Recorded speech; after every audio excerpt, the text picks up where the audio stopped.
Buenos días, a mí me tocó el tema de disciplinas jurídicas fundamentales. Mi nombre es Jair Pardo Lara y pues va a tocar explicar el tema de disciplinas fundamentales, disciplinas jurídicas fundamentales. En este caso, se tiene que entender primero lo que es filosofía para poder entender la filosofía general del derecho, para poder entender las ramas de la filosofía general del derecho, porque va a ser muy difícil pasarte la filosofía sin comprenderla para poder entender, para poder pasarte esta, ¿no? Porque se tiene que entender primero esto, la filosofía, para poder entender la filosofía general del derecho. Tenemos que comenzar a entender lo que es filosofía, entonces entraremos en contexto. ¿Qué es filosofía?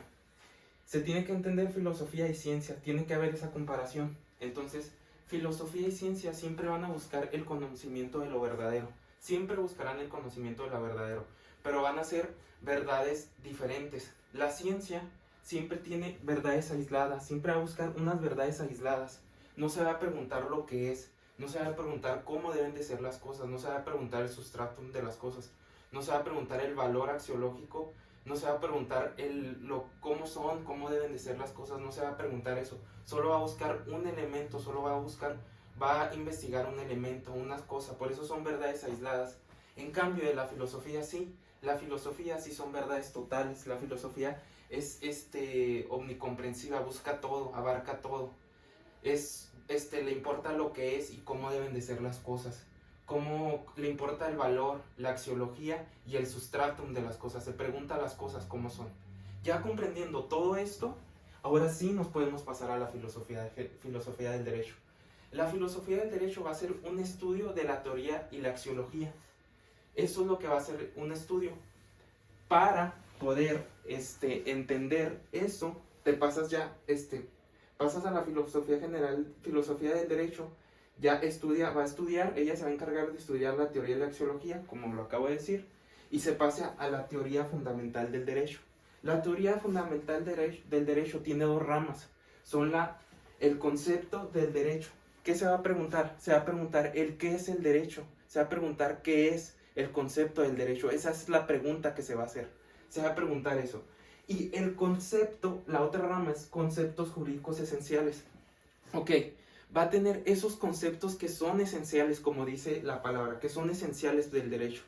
Son como el Estado, un ejemplo, el Estado, la pena, el deber. Se debe de entender eso para poder entender al derecho. Sin entender esas ramas o esos elementos que forman parte del derecho, va a ser muy difícil. También se debe de entender o se debe distinguir lo que es los caracteres, los conceptos históricos y los conceptos sociales. ¿Por qué? Un ejemplo de un concepto histórico y social es el narcotráfico o el feminismo. ¿Por qué? Porque son conceptos que forman parte desde que nosotros nacemos, son conceptos que formaron parte desde que nacemos, son contextos que van cambiando cada vez más. En ese caso, si no tenemos nosotros sin esos conceptos sí se puede entender al derecho, porque es algo que va cambiando constantemente, no es algo fundamental para el derecho. Ya teniendo todo eso, ahora sí, ya comprendiendo todo eso, pues nos pasamos ahora a lo que es axiología jurídica. ¿Qué es la axiología jurídica? Bueno, la axiología jurídica es ese valor que ahorita mencionábamos acá, en esta parte. Lo de valor de aquí. La axiología, como buscaba la filosofía, pero aquí nomás decíamos una axiología como tal. Acá no, acá ya va a ser una axiología jurídica, los valores que permanecen en el derecho. Aquí va a determinar los valores que debe perseguir el sistema jurídico. Eso es lo que va a determinar, la determinación de los valores jurídicos. Y aquí el rango de jerarquía y de los valores, aquí va a determinar ese rango y esa jerarquía de los valores, de los valores jurídicos. ¿Cómo? Pues va a decir cómo son y cómo deben de ser los valores. ¿Cómo son y cómo deben de ser? Ok, un ejemplo, también va a decir cuáles son los más importantes de esos valores, cuáles son los que tienen más importancia. Otro ejemplo también, un ejemplo es el poder y la igualdad. Ellos dos se encuentran opuestos entre sí, pero lo que va a decir aquí es cuál es el que debe prevalecer uno sobre el otro. Pero al momento que se contrapongan los dos, va a decir qué rango deben de llevar uno y el otro. Eso es lo que va a decir aquí. El rango, y va a decir la jerarquía debe tener un valor. Ok, ya pasándonos a todo esto, se ve ya es la filosofía general del derecho. Es la primera, ya explica, esta es la primera. Se debe entender que esta filosofía del derecho forma parte de las disciplinas jurídicas fundamentales. Esta es la primera de estas. Ahora ya entendiendo esta primera fase de las disciplinas jurídicas fundamentales, ahora ya nos pasaremos a la segunda, que es la jurisprudencia técnica. Esta jurisprudencia técnica es la segunda fase de las disciplinas jurídicas fundamentales. ¿Qué vamos a ver sobre esto? Bueno, la jurisprudencia técnica tiene la exposición ordenada y coherente de los preceptos jurídicos, pero también tendrá el estudio de los problemas de la interpretación y la aplicación. Se va a dividir en lo sistemática jurídica y en la técnica jurídica. Se debe entender que en la sistemática jurídica es el aspecto teórico y aquí la técnica jurídica es el aspecto práctico. El aspecto práctico ya mencionado aquí. Ok, entonces la sistemática jurídica va a tener esto. Va a ordenar, como es lo teórico, pues lo va a ordenar y de manera coherente a los preceptos jurídicos, como con un sistema de criterio material de validez. Ahí va a ser esa clasificación, ese ordenamiento de las normas. ¿Cómo las va a clasificar? Pues acuérdense, ya mencionado, lo va a poner por el criterio material de validez, un tema ya visto antes, que se va a dividir en derecho público, derecho privado y derecho social. Acuérdense que el derecho público es cuando está regulado por estado y estado o estado particular. Acuérdense que va a ser esa división del derecho constitucional, derecho penal, derecho fiscal, derecho procesal, derecho administrativo y el derecho internacional público, que va a ser todos esos mencionados, lo va a regular pero de manera internacionalmente. Eso es lo que va a regular el derecho internacional. Y va a ser también el derecho, también donde va a ser esa clasificación, se va a hacer por el derecho privado. ¿Cómo va a ser ese derecho privado? Pues la clasificación de las normas van a ser de derecho civil y derecho procesal. Derecho mercantil, derecho civil y derecho mercantil. Va a ser eso. El derecho público, derecho privado, derecho civil y derecho mercantil. Y el derecho internacional, pero también regulado a esas ya mencionadas, a las dos mencionadas, que es el civil y el mercantil, el derecho internacional privado. ¿Cómo va a ser eso? Pues va a ser regulado de particulares. Y ahora nos pasaremos también a la clasificación que va a ser del derecho social. El derecho social, acuérdense que es un ejemplo que puede dar un entendimiento muy contextual. Es cuando un patrón y un trabajador, el patrón tiene casa, pero el trabajador no. Entonces entra el Estado a darle una casa al trabajador para que haya ese balance en las dos partes, para que no haya un desnivel entre las dos partes. El Estado va a entrar para que haya un balance en las dos partes. Eso es lo que va a regular el criterio material de validez, va a clasificar, va a ordenar las normas. Y ya entrando a todo eso, pues ahora nos pasaremos a la técnica jurídica, que es el aspecto práctico, es el arte de los problemas de interpretación y aplicación. ¿Cómo será eso? Pues será muy fácil. Se va a dividir en interpretación, integración, conflicto de leyes en el tiempo y conflicto de leyes en el espacio. ¿Cómo será eso? Bueno, la interpretación va a ser cuando una norma no hay un sentido, no tiene un sentido a la norma, carece de sentido, carece no hay un entendimiento completo en la norma. Un ejemplo, vamos a poner un ejemplo aquí, en esta parte, en la interpretación. Ok, hay una persona que va a un centro comercial y va a entrar a una tienda que venden ropa. Hay una norma que dice, está prohibido entrar con alimentos. Entonces la persona trae un hot dog, pero no hay una especificación de qué tipos de alimentos debes de entrar. Entonces la persona entra con un hot dog y empiezan a entrar gente y empieza la gente a preguntarse, ¿un hot dog es un alimento? ¿Una coca es un alimento? ¿Una hamburguesa es un alimento? Es ese que dota de ese sentido, que no hay un sentido en la norma, que no se le entiende como tal. Entonces, acuérdense que se va a dividir en privado, en privado, doctrinal y judicial y auténtico. ¿Cómo se va a hacer esa división? El privado es cuando tú mismo le das el sentido a la norma. Yo mismo, un ejemplo. Voy con mi mamá, vamos a entrar a esa tienda. Entonces mi papá trae un hot dog y mi mamá trae una hamburguesa. Y vamos a esa tienda que dice que la norma está, que la norma no puedes entrar, la norma dice que no puedes entrar con alimentos. Entonces yo le digo a mi papá, uy papá, ni modo, tú no puedes entrar porque tú traes una hamburguesa y pues no puedes entrar a esa tienda con alimentos. Entonces yo le doy ese sentido, yo le doy ese entendimiento a la norma. Y acuérdense que el doctrinal es cuando lo hacen los juristas, los propios juristas, los que son sí, los que interpretan, los que ya saben todo eso, los que ya saben todo lo del derecho, son los que son especialistas en la materia. Los juristas especialistas de la materia son los que van a hacer como un tipo artículo. Un ejemplo, van a hacer un artículo poniendo un ejemplo, un centro que venden alcohol, no dejan entrar a niños porque no dejan entrar a niños de 5 a 10 años. Entonces el jurista va a crear un artículo y va a decir, bueno, pues es que este lugar que vende alcohol no deja entrar a los niños y muchos padres los dejan afuera y no tienen cuidado, a veces se los pueden robar, puede ocurrir un accidente con los niños. Entonces es esa crítica que le va a dar el jurista, esa crítica que le va a dar esa norma. Y el judicial, un ejemplo, el judicial lo va a hacer el legislador. Se va a encargar del legislador de dictar si esa norma es aplicable o no es aplicable.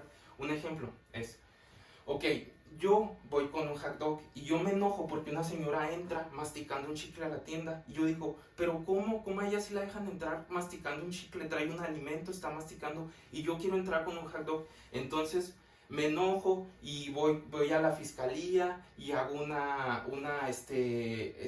promuevo una demanda o no sé qué, X cosa para que me dejen entrar con un alimento. Entonces el legislador va a decir, no, el legislador va a ser el que va a dictar si esa norma es aplicable o no.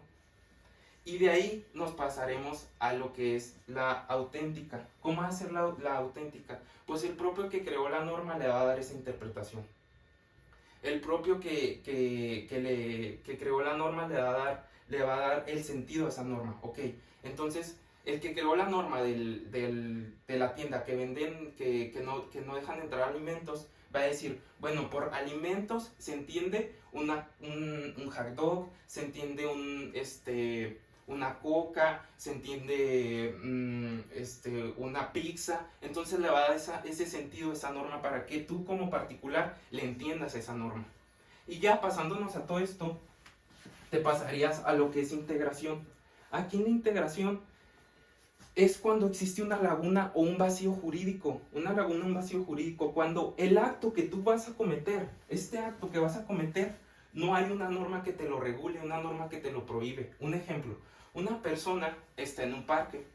Entonces él llega al parque y empieza a hacer un picnic y dice, ¿sabes qué? Ya me cansé, voy a caminar. Y se empieza a comer unas papitas, trae unas papitas, una coca y muchas chucherías, trae en la mano. Cada vez que se termina una, empieza a tirar la basura, la empieza a tirar así en cualquier parte. Pero en el parque no hay una norma que regule que no se puede tirar basura en el parque. No hay nada que diga. Pero hay normas que dicen que no se puede rayar las bancas, no se puede cortar las hojas de los árboles, no se puede rayar las canchas, no se puede rayar el piso de las canchas. Y no hay una norma que diga que no se puede tirar basura, pero hay un